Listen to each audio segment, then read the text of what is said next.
He laid down a challenge to Congress as the parents of a teenage victim of gun crime looked down from the gallery. President Obama urged politicians to back sweeping controls to America's gun laws in his State of the Union address.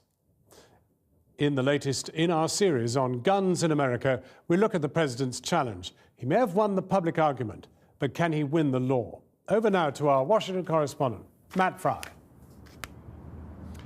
Well, John, indeed. Now, the kind of legislation the president wants, he's unlikely to get. Why? Because the majority of Republicans in the building behind me and quite a few Democrats are opposed to it. And yet last night he did have the primetime microphone of the State of the Union address.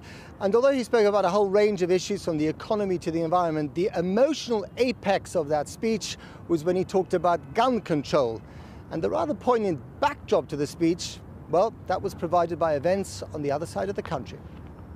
40 King 5 put out. We have the suspect holed up in a cabin. In Washington, the president was getting ready to talk about guns. Here on the other side of the nation, the police were engaged in a full-scale battle.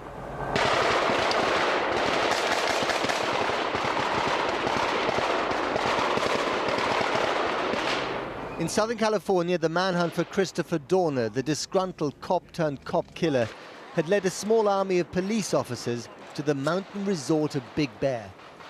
Inside the burning cabin, Dorner and his weapons. Outside, 200 police officers and theirs. The toll here, 2 dead, including probably the shooter. And remember, all this started because one man was sacked. Guys down!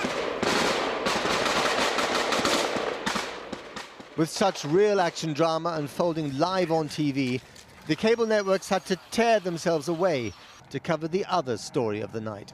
Mr. Speaker, the President of the United States. The State of the Union address is one of those rituals of polite but fake pageantry when the president issues a laundry list of wishes, most of which remain unfulfilled. Gun control may be just that, but that didn't stop him from turning up the rhetorical heat. Of course, what I've said tonight matters little if we don't come together to protect our most precious resource, our children. It has been 2 months since Newtown. I know this is not the first time this country has debated how to reduce gun violence, but this time is different. As he built up the crescendo, he outlined specific measures, like universal background checks for gun buyers and a ban on assault weapons. He wasn't even demanding a majority, just a debate in Congress.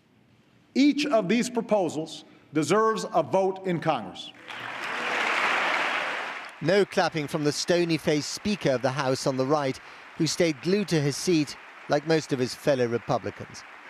If you want to vote no, that's your choice. But these proposals deserve a vote.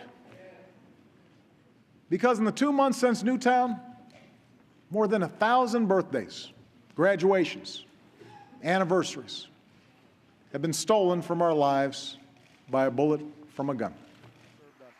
In the audience, the guests here to make his point with their presence. Gabby Giffords, the congresswoman who's still recovering from her shooting. The parents of Hadia Pendleton, the 15-year-old Chicago schoolgirl who'd attended the president's inauguration and was then shot in the back a mile from his house in Chicago a week later. They deserve a vote. Gabby Giffords deserves a vote. The families of Newtown deserve a vote. The families of Aurora deserve a vote.